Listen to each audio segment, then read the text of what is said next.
Assalamualaikum warahmatullahi wabarakatuh. Innal hamdalillah nahmaduhu wa nasta'inuhu wa nastaghfiruh wa na'udzu billahi min shururi anfusina wa sayyiati a'malina. May yahdihillahu fala mudilla lahu wa may yudlil fala hadiya lahu. Wa asyhadu an la ilaha illallah wahdahu la syarika lahu.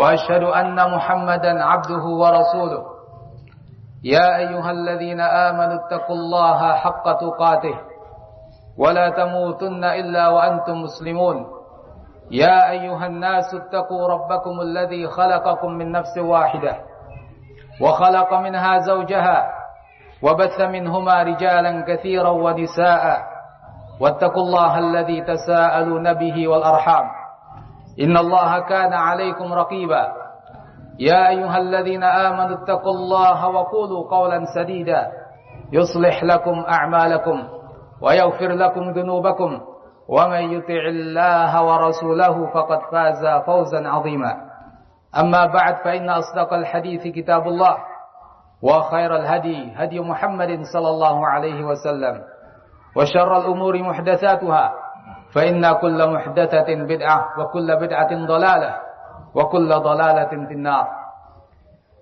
الله أكبر الله أكبر الله أكبر لا إله إلا الله والله أكبر الله أكبر ولله الحمد.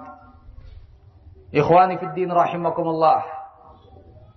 Alhamdulillah, kita ucapkan syukur kepada Allah Azza wa Jalla, di mana Allah Subhanahu wa taala telah memberikan kepada kita taufiknya sehingga kita dapat melewati bulan Ramadan, sehingga kita dapat melakukan ibadah di bulan suci Ramadan dengan berbagai macam ibadah yang dapat kita lakukan. Walaupun kita tidak memungkiri adanya kekurangan-kekurangan dan cacat-cacat pada ibadah kita, namun kita berharap Allah Azza wa Jalla mengampuni kesalahan dan kekurangan kita, dan kita tetap mengharap Allah Azza wa Jalla melengkapi apa yang kurang dari diri kita, sehingga pada akhirnya kita berharap Allah Azza wa Jalla menerima segala amal ibadah kita yang kita lakukan selama ini. Taqabbalallahu minna wa minkum. Semoga Allah Azza wa Jalla menerima amal-amal kami dan amal-amal kalian semuanya. Ikhwanu fiddin a'azzakumullah. Kita tetap mengingatkan diri kita masing-masing untuk tetap beristiqamah dalam kebaikan-kebaikan yang selama ini kita lakukan. Selama ini pada bulan Ramadan kita banyak melakukan amal saleh dengan segala keterbatasan kita. Namun secara umum itu merupakan amal-amal yang baik yang disyariatkan oleh Allah dan Rasulnya. Maka kita mengharap dari diri-diri kita, dan kita senantiasa menganjurkan diri-diri kita untuk tetap beristiqamah dalam kebaikan-kebaikan tersebut. Walaupun kita tidak bisa melakukan sepenuhnya seperti yang kita lakukan di bulan Ramadan, tapi secara global amalan-amalan saleh tersebut harus tetap ada karena kita telah terlatih di bulan Ramadan. Ahibati fillah rahimakumullah. Kita telah belajar, kita telah berlatih selama bulan Ramadan untuk melakukan banyak amal saleh, membaca Al-Quran, qiyam Ramadan, salatul tarawih, bersedekah, berpuasa, meninggalkan kemaksiatan-kemaksiatan, sabar atas lapar dan dahaga, dan amal-amal ibadah yang lain.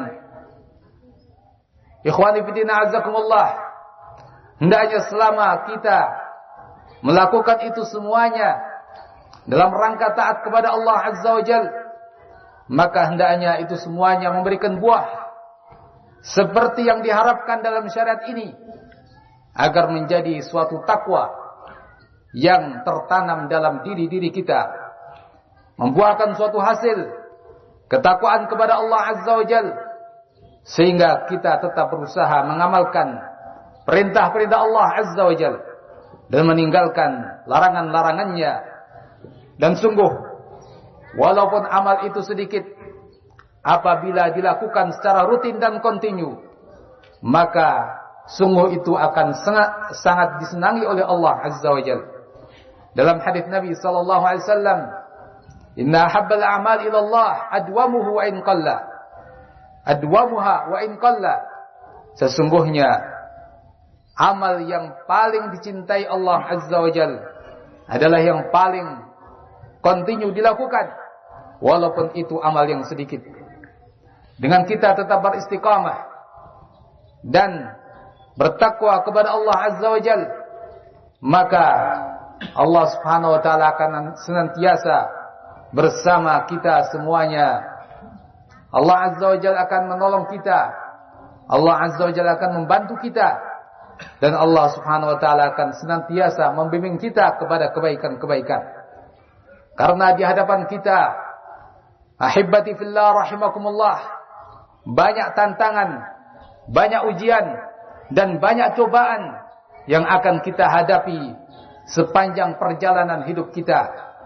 Allahu Akbar, Allahu Akbar, la ilaha illallah, wallahu akbar, Allahu Akbar walillahil hamd.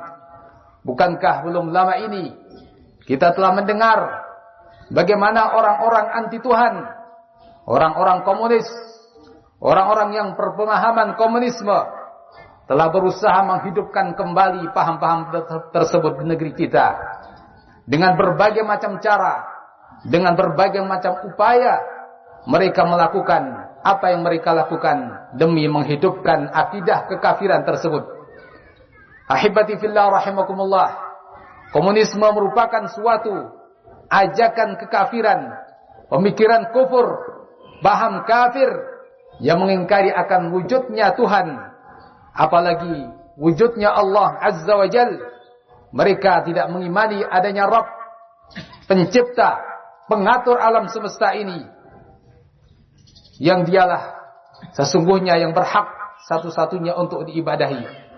Sungguh suatu akidah yang sangat bertolak belakang dengan akidah kaum muslimin, yang terbangun di atas ayat-ayat Allah, ayat-ayat Qur'aniyah, ayat-ayat kauniyah, yang semuanya menunjukkan adanya sang pencipta, sang pemberi rizki, pengatur dan pemilik alam semesta ini, yaitu Allah Azza wa Jalla.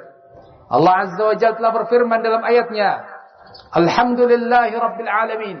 Segala puji bagi Allah, Rabb sekalian alam. Dialah Rabb alam semesta ini.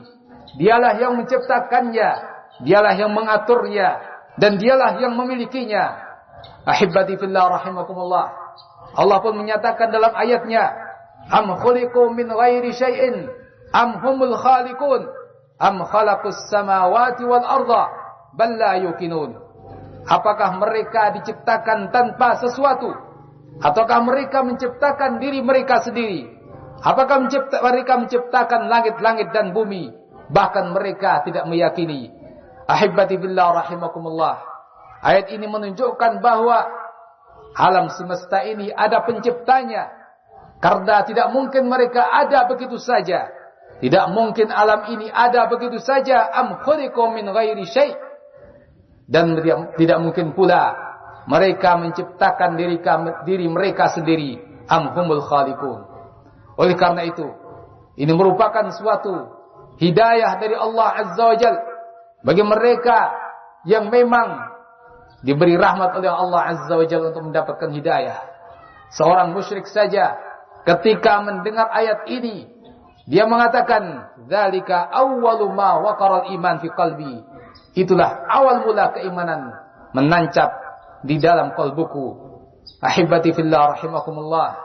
Namun akidah kekafiran komunisme tidak mengimani adanya pencipta, dan mereka betul-betul ingkar terhadap pencipta langit dan bumi ini, sehingga mereka tidak bertuhan, mereka tidak beribadah, dan mereka sangat membenci orang-orang yang beribadah.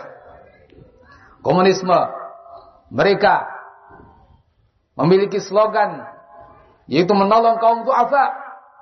Mereka membantu kaum du'afa, memperjuangkan mereka, orang-orang yang lemah dan miskin. Tapi ini merupakan suatu anggapan yang batil. Ini merupakan suatu slogan yang palsu. Pada kenyataannya, mereka justru memperalat orang-orang miskin. Pada kenyataannya, mereka justru menzalimi orang-orang miskin. Dan itulah hakikatnya. Orang-orang komunis, mereka menginginkan kenikmatan untuk tokoh-tokoh mereka di atas penderitaan orang-orang miskin. Ahibati fillah rahimakumullah. Selama orang miskin, selama orang yang fakir, orang yang lemah, tidak sesuai dengan akidah mereka, tidak sesuai dengan keyakinan mereka, mesti akan ditindas, mesti akan disakiti dan dizalimi, dan mereka akan dianiaya. Kalau begitu, komunisme merupakan suatu akidah kekafiran. Komunisme merupakan suatu perjuangan, memperjuangkan kekafiran. Tiada agama. Agama adalah candu bagi mereka. Tidak benar bila mereka mengatakan ingin menolong kaum du'afa. Karena kenyataannya mereka justru menzalimi kaum du'afa. Sungguh tidak ada suatu ajaran yang membantu, menolong, dan memperjuangkan kaum du'afa kecuali Islam. Islamlah yang memperjuangkan kaum du'afa. Islamlah yang membantu mereka. Islamlah yang memberikan hak-hak mereka. Lihatlah ayat-ayat Al-Quran. Lihatlah hadis-hadis Nabi SAW. Allah Azza wa Jalla berfirman dalam ayatnya, wa atidal qurba haqqahu wal miskina wa ibnas sabil wa la tubadzir tabdzira. Dan berikan kepada kerabat-kerabat itu haknya. Begitu pula berikan kepada orang miskin dan anak ibnu sabil, yakni musafir. Wala tubadzir tabdzira. Dan janganlah kalian menghambur-hamburkan harta pada sesuatu yang sia-sia. Lihatlah bagaimana Allah Azza wa Jalla memerintahkan untuk memberikan haknya orang-orang miskin dan dilarang seseorang menghambur-hamburkan harta. Innamas shadaqatu lil fuqara wal masakin wal amilina 'alaiha ila akhiril ayat. Sesungguhnya zakat-zakat itu untuk mereka orang-orang yang fakir dan mereka orang-orang miskin dan amilin, para amil dan seterusnya. Mereka mendapat prioritas utama dari pembagian zakat, baik zakat amwal, harta benda, apalagi zakat fitrah yang Nabi sallallahu alaihi wasallam secara khusus mengatakan tu'matan lil masakin, sebagai pemberian makan bagi orang-orang miskin. Dan ayat yang semakna dengan ini begitu banyak.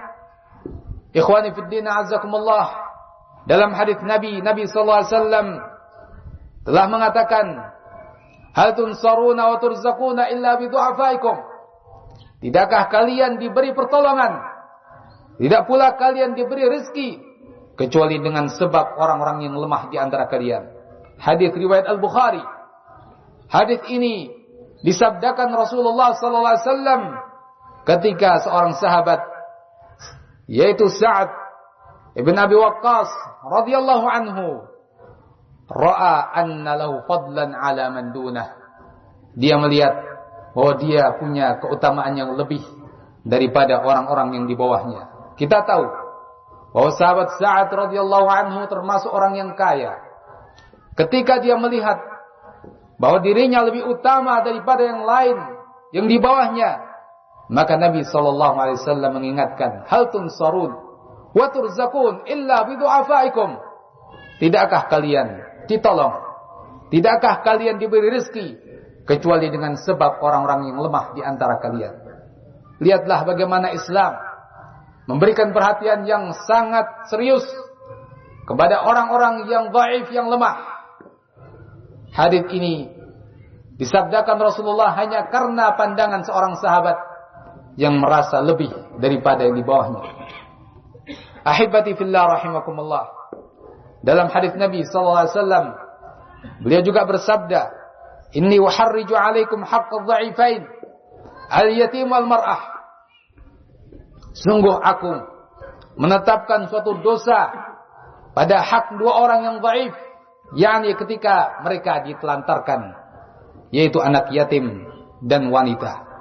Kaum du'afa yang harus diperhatikan bukan hanya orang fakir dan miskin, tapi juga anak-anak yatim, begitu pula kaum wanita. Oleh karena itu, apabila kita hendak memperjuangkan kaum miskin, fuqara, maka jalan yang paling benar, dan itulah yang benar bahkan, adalah jalan Islam. Ikhwani fiddin a'azakumullah, komunis tidak akan memberikan kebaikan bagi kaum du'afa. Islam telah mengatur bagaimana muamalah antara yang fakir dan miskin. Karena dalam Islam kefakiran, kemiskinan dan kekayaan merupakan takdir Allah Azza wa Jal, ketetapan dari Allah Azza wa Jal. Maka tidak boleh bagi seorang miskin untuk tidak terima, sehingga hasad, iri dan dengki, bahkan memusuhi orang-orang yang kaya. Sebagaimana orang yang kaya juga tidak diperbolehkan untuk takabur, sombong, dan memperbudak kaum miskin. Allah Azza wa Jal telah mengatur muamalah antara keduanya dengan muamalah yang baik, hubungan sosial yang baik. Karena semuanya adalah ketetapan dari Allah Azza wa Jal. Bisa jadi seorang saat ini kaya, berapa hari kemudian jatuh miskin. Bisa jadi seorang saat ini miskin, berapa hari kemudian ia menjadi kaya. Semuanya ketetapan Allah Azza wa Jal. Allah berfirman, awalam yarau annallaha yabsutur rizqa liman yasha'u wa yaqdir inna fi dzalika laayatin liqaumin yu'minun fa'ati dzal qurba haqqahu wal miskin wabnas sabil dzalika khairul lil ladzina yuriduna wajhallah wa ulaika humul muflihun. Perhatikan ayat ini. Allah berfirman yang artinya, tidakkah mereka melihat bahwa Allah Azza wa Jal Dialah yang melapangkan rizki bagi sebagian orang yang Allah kehendaki, dan Dia pula yang menyempitkan. Kalau begitu kekayaan itu takdir Allah Azza wa Jalla untuk siapa yang Allah kehendaki. Kemiskinan pun merupakan takdir Allah untuk siapa yang Allah kehendaki. Inna fi dzalika laayatin liqaumin yu'minun. Sesungguhnya pada ketetapan itu ada tanda-tanda bagi orang-orang yang beriman. Tanda-tanda kebesaran Allah yang penuh ibrah. Kekayaan dan kemiskinan tidak dijadikan sebagai suatu alat permusuhan, tapi kekayaan dan kemiskinan dilihat, kemudian diperhatikan, dan diambil darinya ibrah-ibrah. Dan memang di sana penuh dengan ibrah. Selanjutnya pada ayat yang setelahnya langsung Allah berfirman, fa'ati dzal qurba haqqahu wal miskin, maka berikan haknya karib kerabat itu, dan berikan haknya orang miskin, wabnis sabil, dan ibnu sabil, yaitu musafir. Lihatlah ahibati fillah rahimakumullah, setelah ditetapkan apa yang Allah tetapkan, maka Allah langsung memberikan suatu ajaran, petunjuk bahwa yang kaya, yang punya harta, memberikan haknya kepada orang-orang miskin. Dzalika khairun lil ladzina yuriduna wajhallah. Itu merupakan suatu kebaikan bagi orang-orang yang menginginkan wajah Allah Azza wa Jal, dan merekalah orang-orang yang mendapatkan keberuntungan.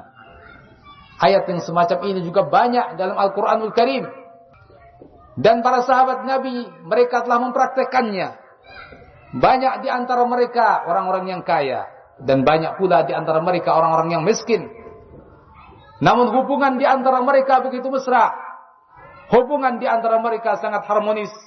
Yang kaya membantu yang miskin tidak pernah hasad kepada yang kaya. Nabi SAW bersabda, "Dzalika fadlullah yu'tihi may yasha." Itu keutamaan Allah Azza wa Jalla yang Allah berikan kepada siapa yang Allah kehendaki. Oleh karena itu, ahibati fillah rahimakumullah, kita mengajak siapa saja yang terpengaruh oleh pemikiran-pemikiran komunisme itu untuk kembali kepada Islam, atau untuk masuk ke dalam Islam, mengikuti ajaran Islam, karena hanya Islam yang menjamin kemakmuran menjamin kesejahteraan bagi semuanya, yang kaya maupun yang miskin. Dan bagi mereka yang pernah terpengaruh oleh pemikiran-pemikiran itu, atau orang tua mereka, atau kakek mereka, maka kesalahan-kesalahan ayah dan kakek mereka tidak akan diwariskan kepadanya. Kembalilah kepada Islam. Tidak akan bermudarat bagi seorang anak yang muslim kekafiran ayahnya, kekafiran kakeknya. Lihatlah para pejuang Islam. Tidak sedikit dari mereka yang mereka adalah betul-betul pejuang Islam, sementara dulunya ayah-ayah mereka adalah musuh-musuh Islam. Sebagai contoh, Ikrimah, seorang pahlawan Islam, seorang pejuang yang kokoh, yang pada akhirnya ia pun gugur dalam suatu perjuangan membela Islam. Ikrimah, siapakah ayahnya? Ayahnya tidak lain adalah musuh umat ini, Abu Jahal. Ikhwani fiddin, a'azzakumullah. Ini menjadi pelajaran penting bagi kita, bahwa tidak ada dosa keturunan di dalam Islam. Kekafiran seorang ayah sekalipun, seandainya memang kafir, maka tidak akan mencelakakan anaknya yang muslim, yang taat kepada Allah Azza wa Jalla. Ahibati fillah rahimakumullah. Di hadapan kita ternyata juga ada tantangan-tantangan yang lain. Di antara tantangan yang cukup serius yang dihadapi Ahlus Sunnah wal Jamaah adalah tersebarnya firqah-firqah yang menisbatkan dirinya kepada Islam. Dan di antara yang cukup serius di masa ini adalah orang-orang Khawarij, orang-orang Al-Qaeda, Daesh, ISIS, dan yang lain dari kelompok-kelompok Khawarij. Celaan Islam bukan hanya terhadap mereka. Celaan Islam bahkan kepada orang-orang yang menguji mereka. Celaan Islam bahkan juga kepada yang mendiamkan mereka tanpa ada pengingkaran. Ahibati fillah rahimakumullah. Lihatlah kejahatan mereka. Kejahatan yang begitu mengerikan sepanjang sejarah kita di masa hidup kita, yang hanya beberapa tahun kita jalani, telah mendengar berita-berita yang membuat bulu kuduk merinding, membuat hati gemetar karena kekejaman-kekejaman mereka. Ahibati fillah rahimakumullah. Belum lama kita mendengar bahwa seorang mengikut paham Khawarij sampai membunuh ibunya sendiri, dalam keadaan seorang ibu sudah nenek-nenek, sudah berumur 60-an tahun. Setelah itu ia berusaha membunuh ayahnya dan berusaha membunuh saudara kandungnya. Walaupun dua yang terakhir akhirnya selamat, namun usaha pembunuhan itu telah mereka lakukan kepada ibu, ayah, dan saudara kandung sendiri. Yang membunuh adalah dua orang kembar, kakak beradik kembar, begitu tega membunuh kedua orang tua mereka sendiri. Dan mereka melakukannya bukan karena kejahatan sosial, tapi karena keyakinan agama, akidah. Mereka meyakini kufurnya orang-orang yang selain golongan mereka. Ini kita dengar belum lama, beberapa hari yang lalu. Tahun lalu terdengar pula mereka melakukan pembunuhan terhadap pamannya. Sekarang berkembang kepada paman, sekarang berkembang kepada orang tua. Ahibati fillah rahimakumullah. Dan kemarin akhir Ramadan kita melihat berita dan mendengar serta membaca bagaimana orang-orang Khawarij melakukan bom-bom bunuh diri. Subhanallah, secara serempak, berbarengan, baik di negeri kita maupun di Saudi Arabia, di Solo, di Balikpapan, dan 4 tempat di Saudi Arabia. Dalam waktu 24 jam mereka melakukan pengeboman. Dan subhanallah, Salah satu di antara tempat yang mereka jadikan sasaran adalah Madinah An-Nabawiyah. Bukan hanya itu, bahkan di dekat Masjid Nabawi, hampir-hampir saja masuk ke dalam halamannya. Ahibati fillah rahimakumullah. Di manakah akal mereka? Di manakah agama mereka? Sungguh benar kata Rasulullah sallallahu alaihi wasallam, mereka adalah sufahaul ahlam, orang-orang yang bodoh akalnya. Dengan akal yang mana mereka melakukan kejahatan-kejahatan itu semuanya. Tapi sungguh bid'ah khawarij telah membuat buta mereka. Ahibati fillah rahimakumullah, kalau mereka memang seorang yang taat kepada Rasul,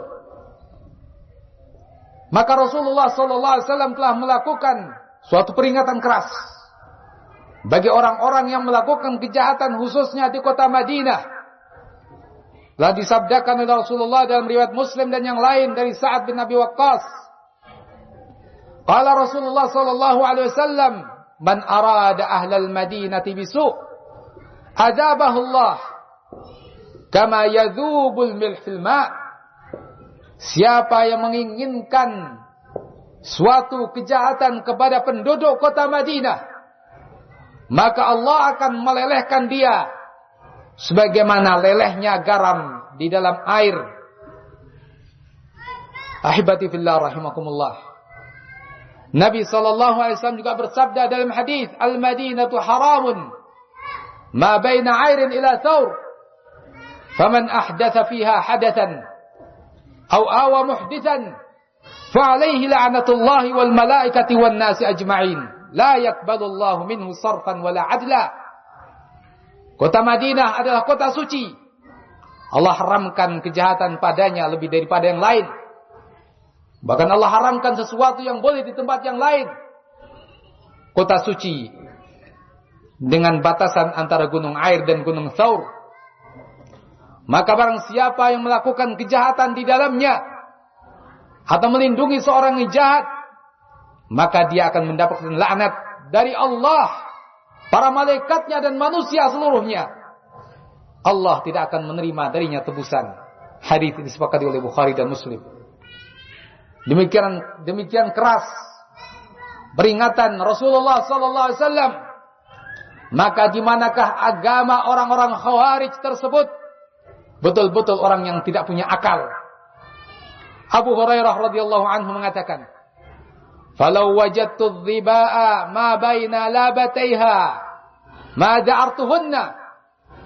Seandainya aku mendapati kijang-kijang di tanah suci itu, aku tidak akan menakut-nakutinya. Kijang, hewan. Abu Hurairah radhiyallahu anhu tidak akan menakut-nakutinya karena kesucian kota Madinah. Bagaimana dengan orang-orang Khawarij? Bukan hanya menakut-nakuti orang, bahkan membunuh orang, bahkan di dekat masjid Nabi. Ahibati fillah rahimakumullah. Sungguh mereka tidak menghargai lagi hadis-hadis Rasulullah sallallahu alaihi wasallam. Tidak menghormati kesucian tanah Madinah. Tidak menghormati kehormatan Masjid Nabawi. Dan tidak menghormati bahkan kuburan Rasulullah sallallahu alaihi wasallam. Yang mereka melakukan kejahatan itu hanya beberapa ratus meter dari kuburan Rasulullah SAW. Dahulu ulama menghardik orang yang bersuara keras di dekat kuburan Rasulullah. La tarfa'u aswatakum fawqa sautin Nabi. Jangan kalian mengeraskan suara kalian di atas suara Nabi. Dari sini seorang ulama menghardik seorang yang bersuara keras di dekat kubur Nabi. Bagaimana dengan yang meledakkan bom di dekat masjid Rasulullah, di dekat kuburan Rasulullah sallallahu alaihi wasallam? Sufahaul ahlam. Sungguh mereka itu orang-orang yang bodoh. Ibnu Taimiyah rahimahullah mengatakan tentang mereka orang-orang Khawarij, al-mu'minun minhum fi ta'ab wal musyrikuna minhum fi rahah. Kaum Khawarij ini adalah kaum yang kaum mukminin kecapean menghadapi mereka, sementara orang-orang musyrik santai dan tenang, tidak pernah repot dengan mereka. Sungguh benar sabda Rasulullah alaihi salatu wassalam ketika beliau bersabda, yaqtuluna ahlal Islam wa yad'una ahlal authan. Mereka membunuhi orang-orang Islam dan mereka membiarkan para penyembah berhala. Al-Imam Al-Ajurri rahimahullah mengatakan, lam yakhtalif al-ulama qadiman wa hadithan anna al-khawarij qaum su'. Ulama dulu maupun sekarang sepakat bahwa khawarij adalah orang-orang yang jelek, usatun lillahi ta'ala wa li rasulih, orang-orang yang bermaksiat kepada Allah dan Rasulnya. Wa in sallu wa samu wajtahadu fil ibadah falaysa bidzalika binafi'in lahum. Walaupun mereka salat, walaupun mereka puasa, walaupun mereka bersungguh-sungguh dalam ibadah, itu tidak manfaat bagi mereka. Wa in adharul amra bil ma'ruf wan nahya 'anil munkar wa laysa dzalika binafi'in lahum. Walaupun mereka sok menampakkan amar ma'ruf nahi munkar, tapi mereka itu tidak bermanfaat bagi mereka. Al-khawarij humus syaratul anjasul arjas wa man kana 'ala madhhabi wasail al-khawarij ila akhirih. Mereka adalah kaum yang najis, kotor, demikian kata Al-Ajurri rahimahullah dalam kitabnya Asy-Syariah. Ahibati fillah rahimakumullah.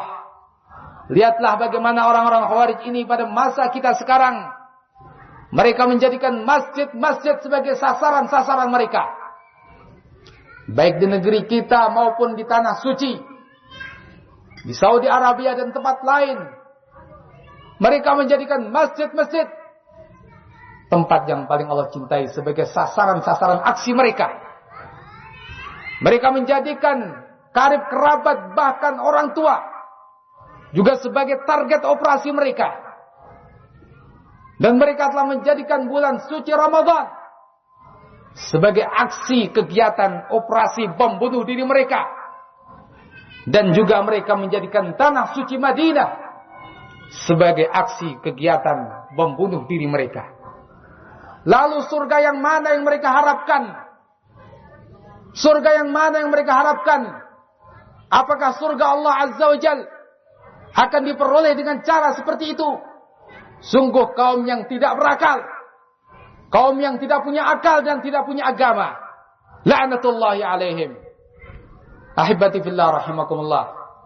Semoga Allah Azza wa Jalla melindungi kaum muslimin dari kejahatan pemikiran mereka dan kejahatan aksi-aksi teror mereka. Ahibati fillah rahimakumullah. Dan sungguh Ahlussunnah tidak akan gentar dengan aksi-aksi teror mereka. Ahibati fillah rahimakumullah. Kita beriman dengan sabda Rasul sallallahu alaihi wasallam, kullama nasha'a qarnun quti'. Nabi telah bersabda bahwa tiap kali muncul tanduk mereka mesti akan terpotong sampai muncul pada akhirnya orang-orang tersebut bersama pasukan Dajjal. La'natullah alaihim. Semoga Allah melaknati mereka. Ahibati billah rahimakumullah. Dan yang terakhir, pada kesempatan ini kita perlu mengingatkan diri kita dan muslimin akan tantangan dan ujian yang lain yang dihadapi kaum muslimin, yaitu kelompok Syiah, Rafidhah, Safawiyah. Mereka orang-orang yang menampakkan keislaman dengan baju-baju mereka, dengan imamah mereka, dengan jubah mereka. Tapi sungguh mereka telah menyimpan kekafiran dan permusuhan terhadap kaum muslimin. Mereka menganggap kaum muslimin adalah orang-orang yang najis, musuh-musuh mereka yang tidak berhak dihargai apalagi diorangkan. Dan sungguh mereka melakukan makar, sungguh mereka melakukan tipu daya untuk melakukan berbagai aksi teror di kemudian hari kepada kaum muslimin. Ahibati fillah rahimakumullah. Mereka belum menampakkan terang-terangan permusuhan itu di tengah-tengah muslimin karena mereka punya keyakinan taqiyah. Keyakinan taqiyah yang mereka anggap sebagai 9/10%-nya agama mereka, 9/10-nya agama mereka.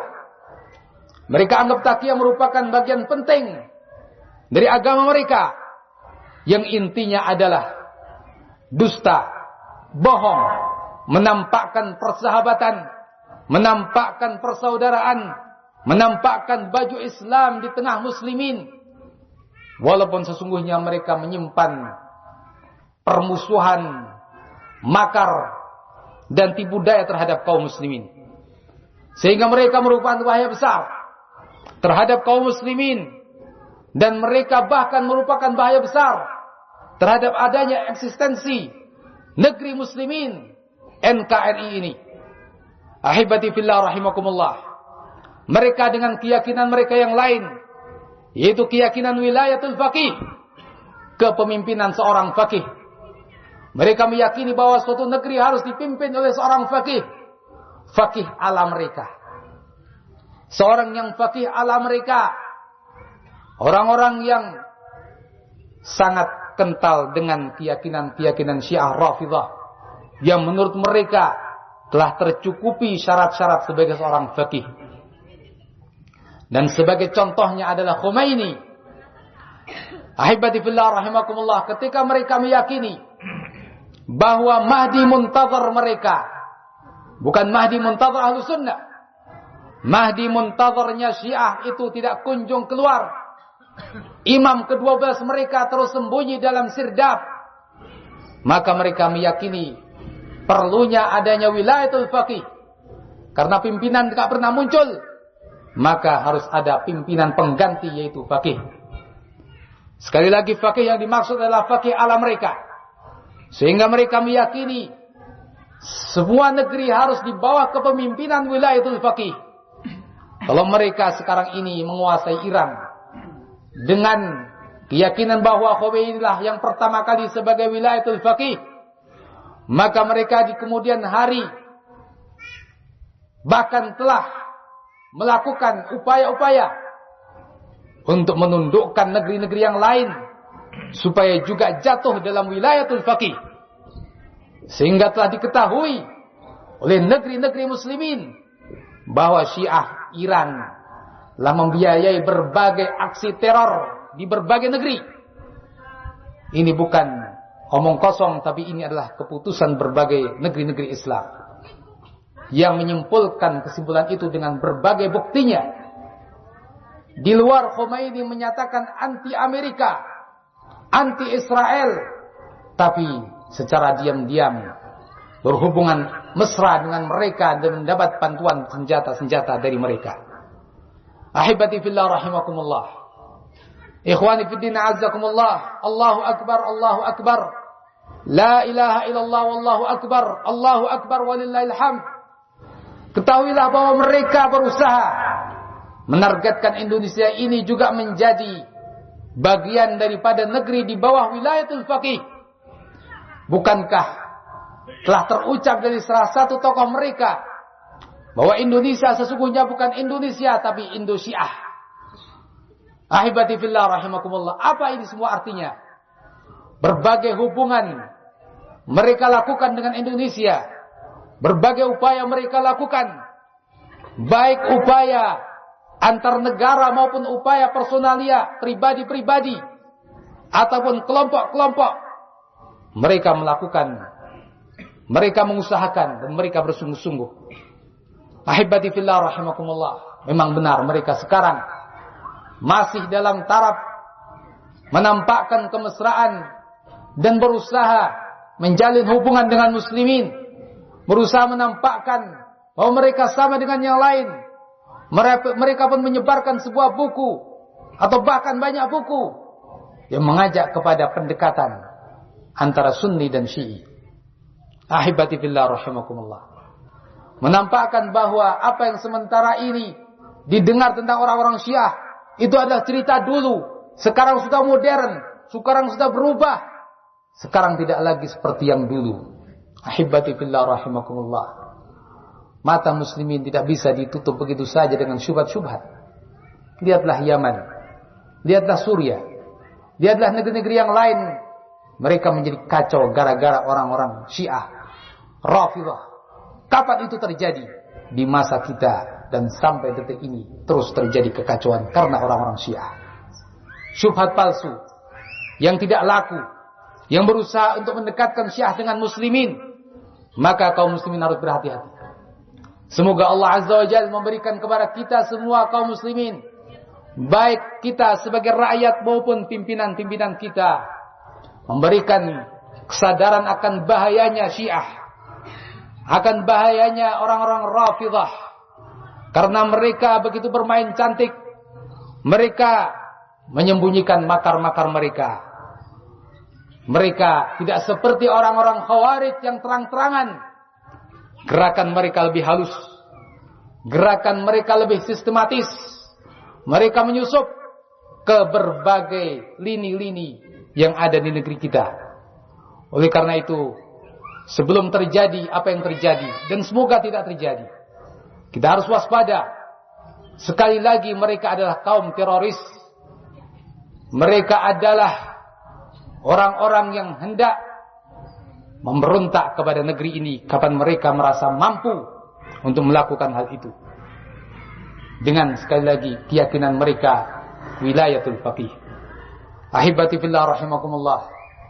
Semoga Allah Azza wa Jalla memberikan kepada kita semua taufiknya untuk senantiasa istiqamah di atas sunnah, senantiasa menjadi pejuang-pejuang Islam, senantiasa menjadi hamba-hamba Allah yang bertakwa kepadanya, selalu mendakwahkan Islam dan sunnah, menjadikan ini sebagai nafas hidup kita sampai kita berjumpa dengan Allah Azza wa Jalla.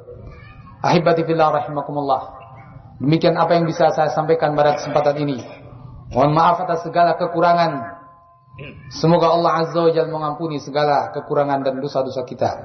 Subhanakallahumma bihamdik, asyhadu an la ilaha illa ant, astaghfiruka wa atubu ilaik. Wassalamu alaikum warahmatullahi wabarakatuh.